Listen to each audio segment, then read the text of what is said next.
Hey everybody, Brandon Railway 6920 here. Gonna go ahead and do another 4 locomotives for Brandon Railway. It's just a small power move just to show you some of the custom stuff I've done. The first locomotive is former Iowa and Northern, number 4002. It is a Jeep 40-2L. And then there's a GP9, former Western and Maryland, that has the Western and Maryland logo on it, but it is in Brandon Railway paint. A former Rio Grande GP40-2, which has been renumbered 1139, and it is in Brandon Railway paint, but still has the Rio Grande logo.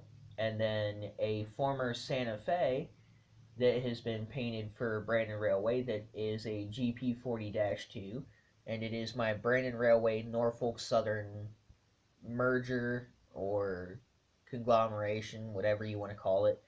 I just done that up because I think it kind of looks slick.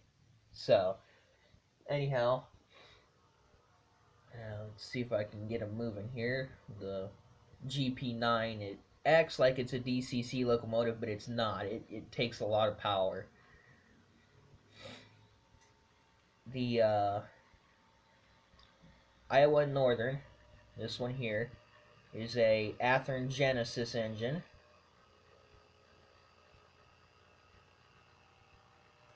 Very nice. I got from modeltrainstuff.com. This one is a Bachmann.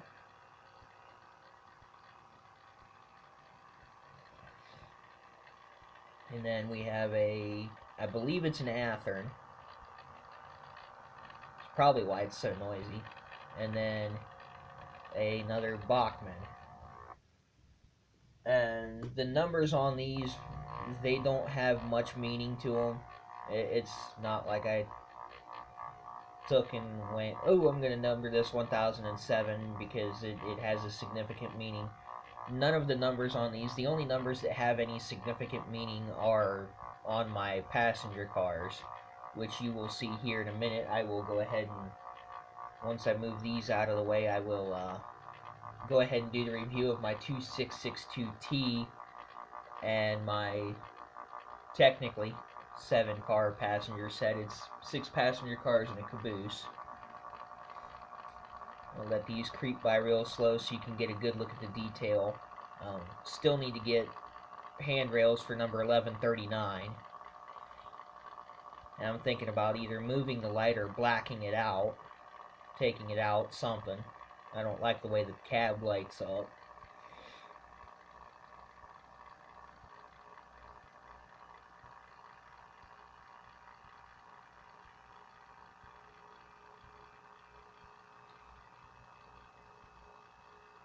I do have a couple other Brandon Railway locomotives, but I'm not going to really show them off because they're not really customized or anything to the extent that these are.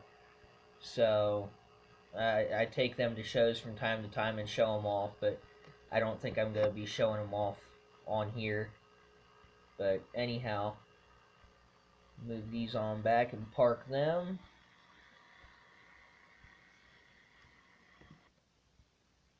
Okay, now for the review of my 2662T, done up in Brandon Railway paint. I'm just going to have to stop this one in front of the camera because it, on track 2, does not seem to be very forgiving to my equipment for some reason. I'll pull the camera back a little bit, trying to find my light. The sun seems to have went behind the clouds this morning.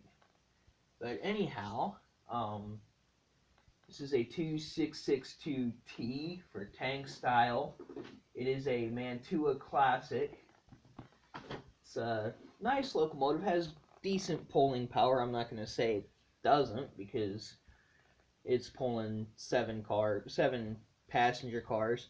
I done it up as number 1991 for my birthday, and it does have numbers back here on the back of the coal tender, or the coal porter, whatever you want to call it.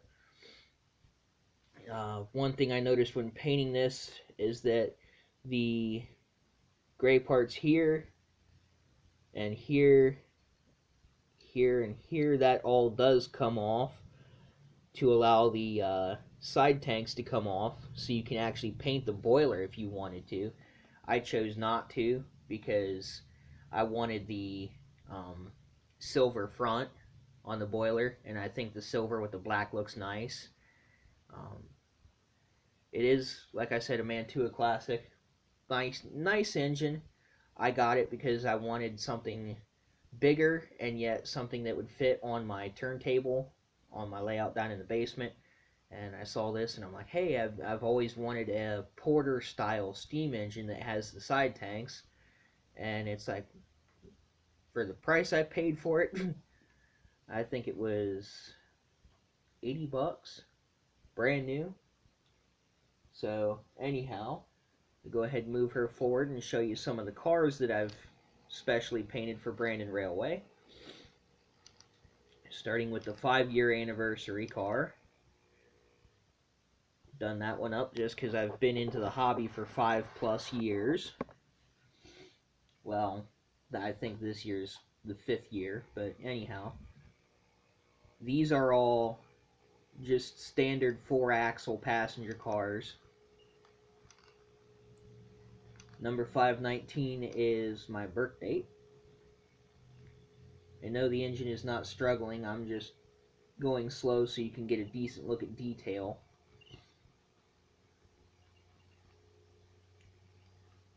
Obviously 1991 had to go on a passenger car. And I hit a dead spot. 2013 is the year that I got, let's see, that would have been the year I got started in model railroading.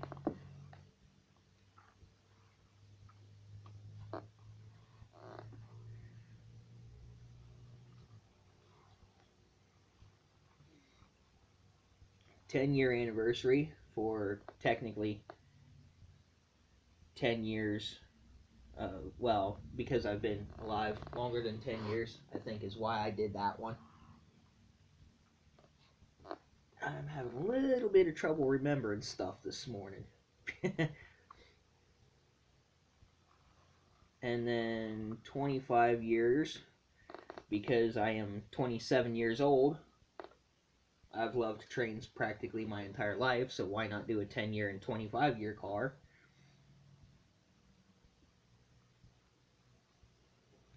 And then 09, when I graduated.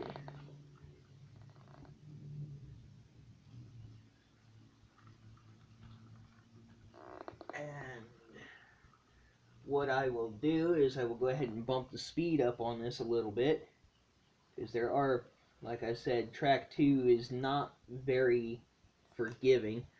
I will move the camera a little bit and show you a run by. If she doesn't stall out or lose a car. I think she lost a car back there, the way it sounded.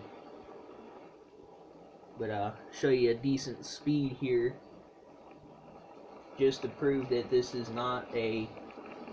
locomotive is not struggling, even though, like I said, there is a small grade in the room. She seems to pull the 7 cars just fine. I'm on the track. Can't be on the track when the train's coming around.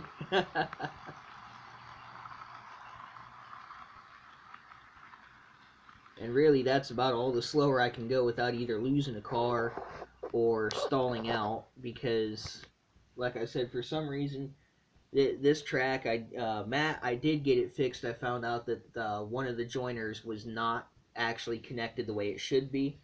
So now I'm not having derailment issues, but for a track that's been super clean, it's still not very forgiving. I'll do one more slow roll by so you can see some more detail, and then I will get stuff around and show off a power move of the three of the three of the other steam engines I have.